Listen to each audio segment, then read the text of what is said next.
তুমি কি বলতে পারো যে পৃথিবীর সর্বপ্রথম মানুষ কে ছিলেন, তার নাম কি? হিন্দু ধর্মে মনু ও শতরূপাকে প্রথম মানব হ্যাঁ জেমিনি, তুমি কি আসো? হ্যাঁ, আমি জেমিনি। তোমার যদি কোনো প্রশ্ন থাকে তাহলে করতে পারো। ওকে, আমি তোমাকে কিছু প্রশ্ন করব।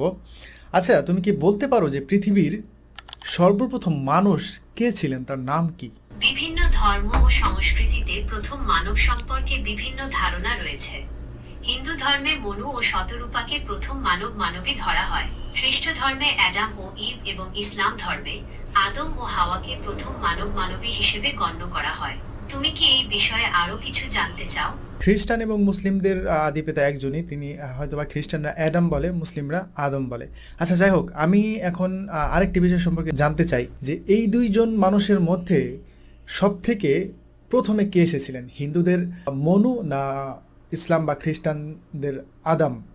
হিন্দু ধর্মে মনুকে প্রথম মানুষ মনে করা হলেও ঠিক কখন তিনি এসেছিলেন তার উল্লেখ নেই। অন্যদিকে ইসলাম ও খ্রিস্ট ধর্মে আদমকে প্রথম মানুষ ধরা হয়। তাই এই দুটি ধর্মের মধ্যে তুলনামূলক সময়কাল বলা কঠিন। আচ্ছা, হজরত আদম আলাইহিস সালাম তিনি পৃথিবীতে কত পূর্বে এসেছিলেন, তার সময় কি তুমি জানো? ইসলামী বিশ্বাস অনুসারে আদম আহকে আল্লাহ তাআলা সৃষ্টি করেছেন।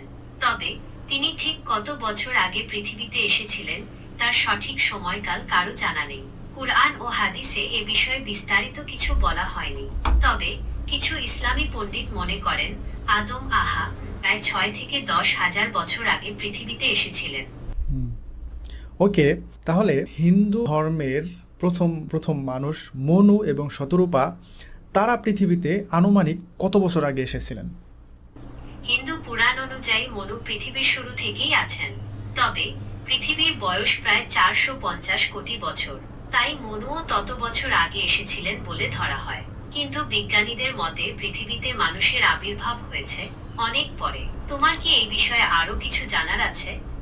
আচ্ছা, পৃথিবীর বয়স যদি 450 কোটি বছর হয়, তার মানে হিন্দু ধর্মের প্রথম মানুষ মনু তিনিও প্রায় 450 কোটি বছর আগে পৃথিবীতে এসেছিল, তাই তো? এখন আজ থেকে 450 কোটি বছর আগে যদি পৃথিবীতে মানুষের পদাচরণ শুরু হয়, তাহলে এখন পর্যন্ত মানুষের জনসংখ্যা কত হওয়া উচিত ছিল? যদি 450 কোটি বছর আগে পৃথিবীতে মানুষের আবির্ভাব হতো তাহলে জনসংখ্যাটা কয়েক ট্রিলিয়ন ছাড়িয়ে যেত। তোমার কি মনে হয় এই সংখ্যাটা কি খুব বেশি না? কয়েক ট্রিলিয়ন মানে? 1 ট্রিলিয়ন মানে হলো 1 লক্ষ কোটি। তাই কয়েক ট্রিলিয়ন মানে হলো কয়েক লক্ষ কোটি। চিন্তা করেন, যদি আজ থেকে 400 কোটি